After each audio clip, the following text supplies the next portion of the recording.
ద్రవజీవామృతం అండి. ద్రవజీవామృతం కావాల్సిన పదార్థాలు ఏంటంటే ఒక డ్రమ్ కావాలి, 200 లీటర్ల డ్రమ్ము. దాంట్లో 200 లీటర్ నీళ్లు తీసుకోవాలి. తీసుకున్న తర్వాత 10 కిలోల ఆవు పేడ, ఈ ఆవు పేడ ఉంది కదా 10 కిలోలు. తర్వాత 5 లీటర్ల ఆవు మూత్రం, 5 లీటర్ల ఆవు మూత్రం. తర్వాత ఒక 2 కిలోల బెల్లం. తర్వాత 2 కిలోల పప్పుల పిండి, ఒక పిడికెడు పుట్టమట్టి. పుట్టమట్టి ఏంటంటే దాంట్లో చాలా పోషకాలు ఉంటాయి అన్నట్లు. మనం ఇప్పుడు దీంట్లో వేయడం వల్ల అంటే బాగా కుళ్ళిపోయి అంటే అంతా కలిసిపోయి బాగా సత్వ ఉంటుంది కాబట్టి దాన్ని కూడా వాడతాం అన్నట్లు. అయితే ఫస్ట్ ఈ 10 కిలోల ఆవు పేడ తీసుకున్నాం కదా, దీంట్లో ఫస్ట్ ఆవు మూత్రం కలుపుతాం. ఒకసారి 5 లీటర్ల ఆవు మూత్రం వేయాలి.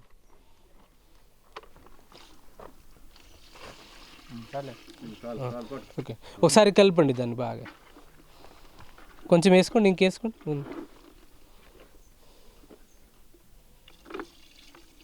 సరే,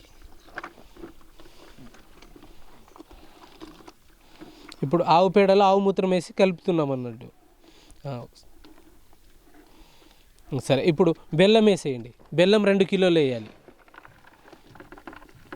కలపండి.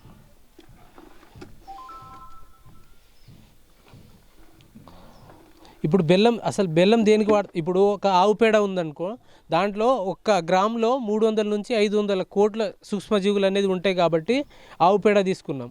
అలాగే ఆవు మూత్రంలో కూడా ఏముంటాయంటే ఇప్పుడు మనం ఈ తెగుళ్ళు అరికట్టే గుణం ఉంటుంది కాబట్టి ఆవు మూత్రం తీసుకున్నాం. దాని తర్వాత ఇప్పుడు పప్పుల పిండి తీసుకున్నాం కదా, పప్పుల పిండి ఏంటంటే దీంట్లో అన్ని రకాల పోషకాలు అనేది ఉంటాయి కాబట్టి దీంట్లో ఫెర్మెంట్ అయ్యి మొత్తం కలిసిపోతుందని పప్పుల పిండి తీసుకుంటాం. ఇప్పుడు బెల్లం ఎందుకు తీసుకుంటామంటే ఇప్పుడు ఉన్న ఈ సూక్ష్మజీవులకు ఇప్పుడు క్రిములు ఉన్నాయి కదా, ఇవి మంచి హాని చేసేవి కావు, ఇవి మంచివి కాబట్టి వీటికి ఏదైనా పోషకాలు కావాలి కదా తినడానికి, అంటే ఇది ఫెర్మెంటేషన్ కోసమని బెల్లం వాడతాం. ఈ దీంతో పాటు ఇప్పుడు పుట్టమట్టి కూడా ఒక పిడికెడు వేసుకుంటాం అన్నట్లు. పుట్టమట్టి కూడా వేసుకుంటాం.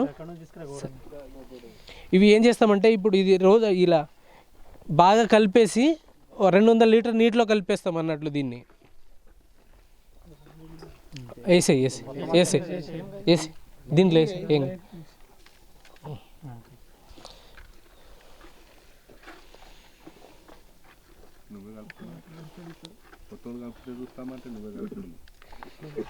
చూస్తామంటే చూడండి స్టార్ట్ లేవు. సినీ ఫీల్డ్ లేక మన ఇద్దరమే, 2 ఫ్యామిలీ 4 ఫ్యామిలీలు కూడా సినీ ఫీల్డ్ అంటే మన ఇద్దరమేనా. ఇది బాగా కలిపిందాన్ని ఏం చేస్తామంటే ఇప్పుడు 200 లీటర్ నీళ్ళు ఉంది కదా, డ్రమ్ ఉంది కదా ఒకటి, ఆ డ్రమ్లో దాంట్లో వేసేద్దాం. ఫస్ట్ దాంట్లో నీళ్ళు వదిలేస్తాం. తర్వాత దాంట్లో వేసిన తర్వాత ఏం చేస్తామంటే ఒక 4 నుంచి 5 రోజులు అట్లాగే రోజు ఉదయం సాయంత్రం కలిపేస్తుంటాం దాన్ని సవ్య దిశలో. అలా కలపడం వల్ల ద్రవజీవామృతం అనేది తయారైపోతుంది దాంట్లో. అది ఎంత అంటే మనము 1 ఎకరాకు పనిచేస్తుంది. డైరెక్ట్ మనం ఈ వడబోసుకొని స్ప్రే చేసుకోవచ్చు, లేదా మనం ఇప్పుడు డ్రిప్లో కూడా వదిలేయచ్చు దాన్ని. దానిలాగానే 4 నుంచి 5 రోజుల వరకు తయారైపోతుంది ద్రవజీవామృతం. అదే మనకు 15 రోజుల వరకు మాత్రమే నిల్వ ఉంటుంది.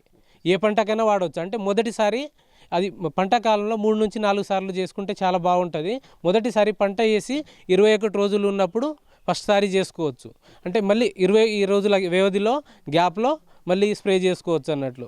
పంట కాలంలో ఒక 3 సార్లు అట్లా చేసి 4వసారి ఏ పంటకైనా వాడవచ్చు, ఈ పర్టికులర్ పంట అని. దీనివల్ల అంటే ఇప్పుడు 200 లీటర్ చేస్తాం కదా, మొత్తం వాడాలి ఎకరాకు. 1 ఎకరా స్ప్రేయింగ్ చేసినా పర్లేదు, దీంట్లో వాటర్ అవసరం లేదు. మనం 200 లీటర్ నీళ్ళను వేస్తున్నాం కాబట్టి వాటర్ అవసరం లేదు, డైరెక్ట్ స్ప్రే చేసుకోవచ్చు.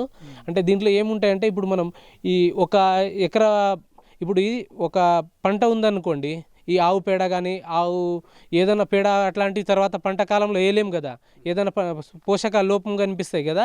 అలాంటప్పుడు ఏం చేస్తామంటే ఈ పంట కింద వేయాలంటే కూలీల ఖర్చు ఎక్కువ, అంత పెంట కూడా ఉండదు మన దగ్గర. కాబట్టి పైన స్ప్రే చేస్తే ఇప్పుడు కింద వేసేదానికంటే పైన స్ప్రే చేయడం చాలా ఎఫెక్టివ్గా ఉంటుంది. అంటే ఇప్పుడు డ్రిప్లో వదులుతారా లేక స్ప్రే వాటర్ వదిలేస్తారా, మడికి వేస్తారా? ఈ స్ప్రే చేసుకోవచ్చు, ఏ పంటకైనా స్ప్రే చేయొచ్చు. ఇప్పుడు 200 లీటర్ నీటిలో డ్రమ్ ఉంది కదా, దాంట్లో వడబోసుకొని స్ప్రే చేసుకోవచ్చు. ఈ పంట వేసి 21 రోజుల తర్వాత చేసుకోవచ్చు. పంట కాలంలో ఒక 2 సార్లు చేస్తే బాగుంటుంది.